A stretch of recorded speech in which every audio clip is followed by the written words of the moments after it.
ఒక అప్రోప్రియేట్ సిస్టమ్ని అడాప్ట్ చేసుకోదలుచుకున్నాం.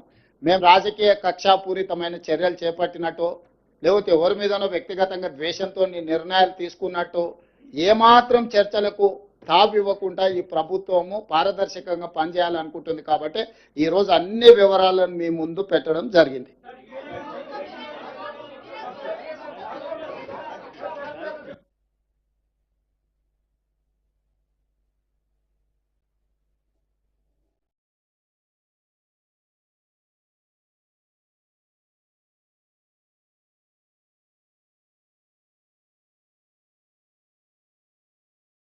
ఆనాటి సాగునీటి పారుదల మంత్రులు, ఇతర మంత్రులందరూ కూడా, ఆనాటి మంత్రివర్గంలో ఉన్న వాళ్ళందరూ కూడా వాళ్ళ అభిప్రాయాలు చెప్పడమే కాకుండా చట్టసభలలో, శాసనసభలో కావచ్చు, శాసన మండలిలో కావచ్చు, ప్రజాప్రతినిధులు స్పష్టంగా ఈ నివేదిక పట్ల ఒక అవగాహన తెచ్చుకోవడమే కాకుండా వాళ్ళ అభిప్రాయాలను స్వేచ్ఛగా చెప్పడానికి అవకాశం కల్పించాలని ఈరోజు మంత్రివర్గ సమావేశంలో మేము నిర్ణయం తీసుకున్నాం.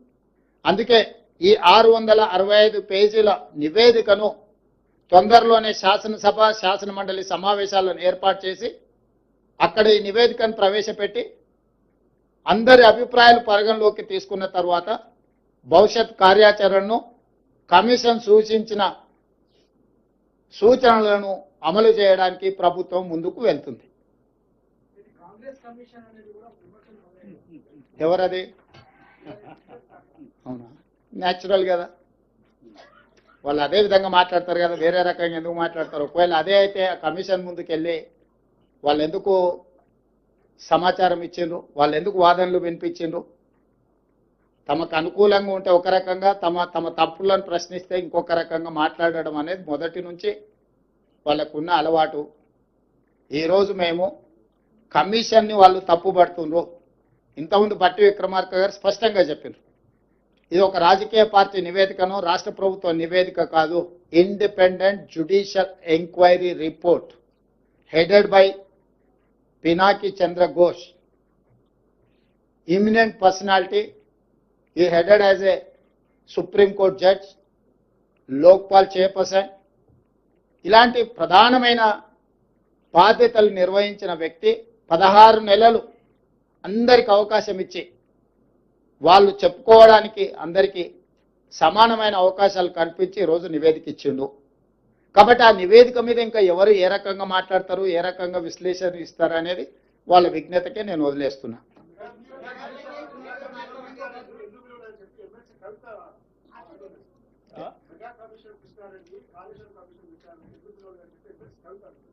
మరి వాళ్ళ ఫాదర్ని అడగాలి. ఎందుకనంటే ఎవరికి ఏం మంచి పెట్టిండో వాళ్ళ ఫాదర్కి తెలుసు కదా. లేకపోతే వారే వెళ్ళి ఘోష్ గారికి నివేదిక ఇచ్చేది ఉండే, ఇంకో ఇందులో మా ఫాదర్తో వీళ్ళందరూ కుమ్ముక్కై ఉన్నారు, మా బావ హరీష్ రావు గారు వీళ్ళతో కమిషన్లు పొందిండు, వీళ్ళందరూ తోడు దొంగలు, గూడు పుటాన్ని చేసిందని కవిత గారు ఘోష్ కమిటీకి ఒక కంప్లైంట్ ఇచ్చినుంటే ఖచ్చితంగా పిలిచి ఉండేవాళ్ళు. ఇప్పుడు కమిషన్ నివేదిక ఇచ్చిన తర్వాత ఎవరిని ప్రశ్నిస్తుంది? ఒకవేళ ఘోష్ గారిని ప్రశ్నించాలంటే వారు కలకత్తాలో ఉంటారు, కవిత గారు కలకత్తాకి వెళ్ళి ప్రశ్నలు వేయొచ్చు.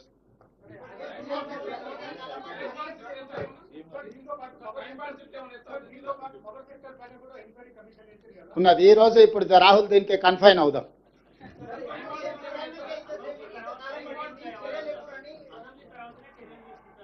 అసెంబ్లీలో చర్చలు చేసిన తర్వాత చర్చల సారాంశం ప్రకారం భవిష్యత్ ఆనాటి సాగునీటి పారుదల మంత్రులు, ఇతర మంత్రులందరూ కూడా, ఆనాటి మంత్రివర్గంలో ఉన్న వాళ్ళందరూ కూడా వాళ్ళ అభిప్రాయాలు చెప్పడమే కాకుండా చట్టసభలలో, శాసనసభలో కావచ్చు, శాసన మండలిలో కావచ్చు, ప్రజాప్రతినిధులు స్పష్టంగా ఈ నివేదిక పట్ల ఒక అవగాహన తెచ్చుకోవడమే కాకుండా వాళ్ళ అభిప్రాయాలను స్వేచ్ఛగా చెప్పడానికి అవకాశం కల్పించాలని ఈరోజు మంత్రివర్గ సమావేశంలో మేము నిర్ణయం తీసుకున్నాం.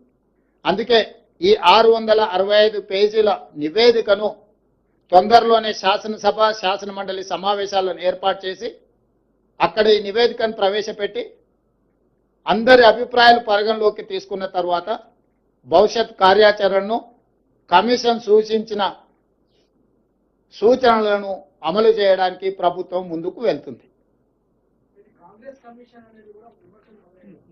ఎవరది? అవునా, న్యాచురల్ కదా, వాళ్ళు అదే విధంగా మాట్లాడతారు కదా, వేరే రకంగా ఎందుకు మాట్లాడతారు? ఒకవేళ అదే అయితే ఆ కమిషన్ ముందుకెళ్ళి వాళ్ళు ఎందుకు సమాచారం ఇచ్చిండ్రు, వాళ్ళు ఎందుకు వాదనలు వినిపించిండ్రు? తమకు అనుకూలంగా ఉంటే ఒక రకంగా, తమ తమ తప్పులను ప్రశ్నిస్తే ఇంకొక రకంగా మాట్లాడడం అనేది మొదటి నుంచి వాళ్ళకున్న అలవాటు. ఈరోజు మేము కమిషన్ని వాళ్ళు తప్పుపడుతుండ్రు.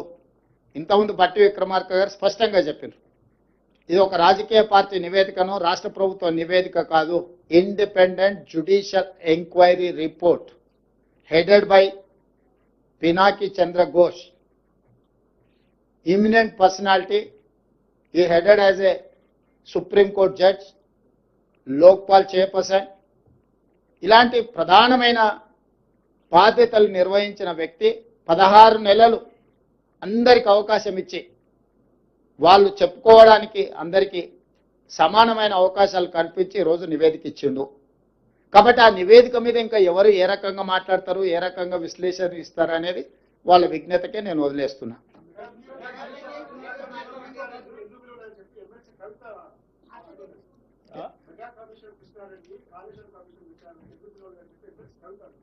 మరి వాళ్ళ ఫాదర్ని అడగాలి, ఎందుకనంటే ఎవరికి ఏం మర్చి పెట్టిండో వాళ్ళ ఫాదర్కి తెలుసు కదా. లేకపోతే వారే వెళ్ళి ఘోష్ గారికి నివేదిక ఇచ్చేది ఉండే, ఇంకో ఇందులో మా ఫాదర్తో వీళ్ళందరూ కుమ్ముక్కై ఉన్నారు, మా బావ హరీష్ రావు గారు వీళ్ళతో కమిషన్లు పొందిండు, వీళ్ళందరూ తోడు దొంగలు గూడు పుటాన్ని చేసిందని కవిత గారు ఘోష్ కమిటీకి ఒక కంప్లైంట్ ఇచ్చిన ఉంటే ఖచ్చితంగా పిలిచి ఉండేవాళ్ళు. ఇప్పుడు కమిషన్ నివేదిక ఇచ్చిన తర్వాత ఎవరిని ప్రశ్నిస్తుంది?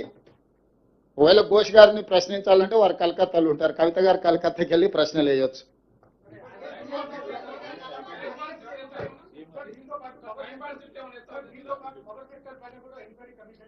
ఉన్నది ఈ రోజు. ఇప్పుడు రాహుల్ దీనికి కన్ఫైన్ అవుదాం.